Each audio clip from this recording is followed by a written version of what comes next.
another fantastic commentary. I do like 3 of these a day sometimes. Now, I got this quote from the late great Aaron Spears. I hope I pronounced that right. I discovered him up on YouTube in a couple of segments. This guy, right, he was like such a great drummer. You know, I'm so sad, right, he has left us. This guy, right, where I originally saw him, right, I saw him on the Zildjian Day thing. That was the first time I saw him play. But then I saw an interview with him. I think it was on Drumeo. And the guy from Drumeo has some really cool people. You know, Aaron played, right, with some really, really big people. He played with James Brown. How cool is that, right? I think he played right at the Oscars. Of course, right, I don't think he was really on camera too much in that gig, you know, because, you know, James, right, kind of the feature of that thing. So I don't know, right, if you could see him or not. I never saw that film, but I heard about it. But here, Aaron Spears said something, and I want to actually quote him and then talk a little bit about it, because it's a really important part of, right, if you guys are really going to be successful at making good recordings. Very important. He said, respect the music that you're playing. Always respect the music that you're playing. Now, what he's talking about is something that I learned, right, as my years went on. When I was a lot younger, I tended to overplay a lot, and I got fired from a lot of bands, right, because I overplayed. You know, here I am playing in a top 40 band, you know, and I'm trying to fit in, you know, Billy Cobham ideas, you know, Hers and Al Miller Rolls and Buddy Rich Triplets and 30 Seconds, you know, and I'm trying to fit all this stuff into a top 40 groove, and it didn't work too well. So I had to learn, right, really, as I went on, if I was going to work, to respect the music that I was playing. That doesn't mean, right, that you can't be creative and use, you know, your own input into the arrangements. But you have to really learn to do that, because... So let me talk to you a little bit about the approach, right, to recording in a recording studio when you're making records, or if you're making recordings or demos. You have to respect the music. So for example, right, if the music calls, right, for like, say like just a simple kind of quarter bass drum, you know, kind of similar, right, to, you know, a lot of the big dance type things. Oh, I'll give you an example, right, Panama, right, great Van Halen band. You know, Alex is using a quarter bass drum there, and he keeps it really, really sturdy. Of course, right, he does like a lot of different offbeats, but he keeps that in the pocket. And that made that song, right, really danceable. So he had a lot of respect for that. He didn't do too much more with that. Now, of course, right, if you listen to Alex in concert, in some of the Van Halen concerts, he would play a little bit more in concert. He would kind of, right, maybe tend to kind of, you know, jazz things up a little bit. But on the records, right, he always had that respect, right, for the groove, because they want to kind of make it really danceable, right, to the general public. If you're doing too much stuff, it's not good. So the main thing is to respect the right to groove, decide right on what the best groove is, stay with that, and then right, as far as the fills are concerned, and the cymbal type things are concerned, you have to decide right on what fits best into a particular thing.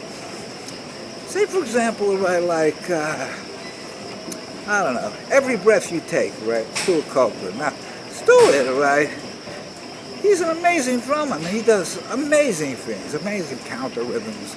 But in Every Breath You Take, boom, zap, boom, zap, boom, zap, boom, da.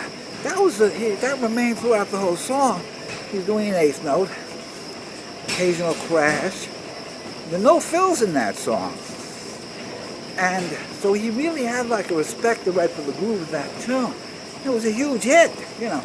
Now, if he had played more there, not right, it worked as well. Then of course, Copeland gets really crazy in a lot of the other songs. But so there's an example of like respect the right for the groove. Very important. I hear a lot of young drummers today. You know, I'm always hanging out at Sam Ash. You know, and a lot of guys come in and they get on the kit. You know, and they start playing and they're doing all their stuff. You know, they're playing all this stuff. They're playing these grooves, right? But they're doing all this stuff, right? That would never ever fit onto a record. They'd be thrown out of the recording studio if they played that way. They'd never get a gig with anybody. So, I don't say anything. I mean, some of these guys are a hell of a lot better than I am, you know. But when I'm in the recording studio, I kind of set down the groove and get a real tasty, you know. Remember that song, Tasty? Tasty, tasty, you gotta get it tasty down. That was Joe Franco, by the way, with the Good Rats. Hey Joe, how you doing out there, man? I love Joe. He's a great drummer.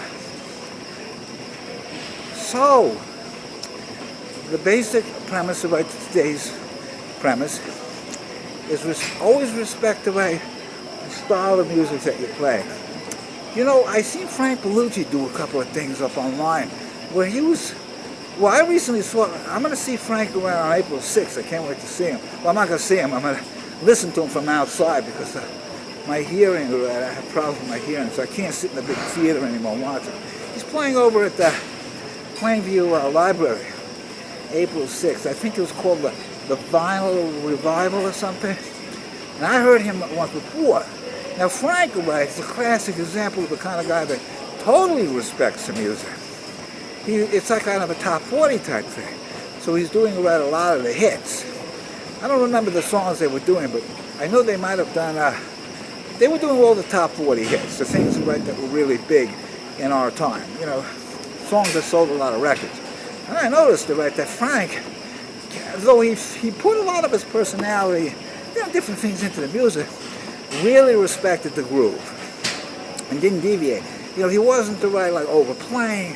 He wasn't throwing in any of the stuff that he can do. Frank is an amazing. You watch him solo, but he wasn't doing that. He was really landing with the groove. And that's why Frank works with everybody. He's the busiest guy around show business. So there's an example of a guy that can do that. I can do that. You know, in other words, if I'm asked to make a record or to play, and I'm asked to play it really like a country beat. You know, the country's not my forte, but I know, just to keep it really, really simple. You know, if you listen to the greatest recordings of our time, the ones that sold the most copies, the drum beats are pretty simple. I'll give you one last classic example, and then I'm going to head out. Who do you think played drums on Beat It? You guys know? Well, everybody knows that the late great Eddie Van Halen came in and did the guitar solo. By the way, it was a really interesting story to that thing. He came in as a favor to Quincy Jones because, Michael wanted sort of a hard rock type of sound. So he came in and I think he did 2 takes. And that was it. And I think they kept the first take. It shows you what an amazing guitar player Eddie was. I mean, he improvised that. Amazing part. I think he also did some of the grooves also too at the beginning of the song. But who played drums on that album? I mean, on that record, on Beat It? The answer is the late great Mr. Jeff Porcaro. I didn't know that. And I'm pretty sure, that he played on that album. He played on that record. And that was an amazing part. And the thing is, if you listen to that part, there's no deviation of it. It's just basically boom, bop, boom, bop, boom, bop, boom, bop, boom, bop, boom, bop, boom, bop, da da da, ba la la la, da la la, ba, ba da, and that's it. He doesn't do any fills. He really doesn't. I mean, there are probably some cymbal crashes in there, but it's the groove, you know. Now, if he had thrown in a lot of his personalities, like the kind of stuff he did in Toto, where he played a lot more, it wouldn't have worked there. So he really respected that groove in that song, and you know, it was a huge hit. You know, if he had done a lot more there, it might not have worked as well. So, respect the music that you're playing, and you'll work more, definitely. You don't want to have a reputation as being one of those guys who write that butchers music, you know. Nothing worse to write than a drum butcher, you know.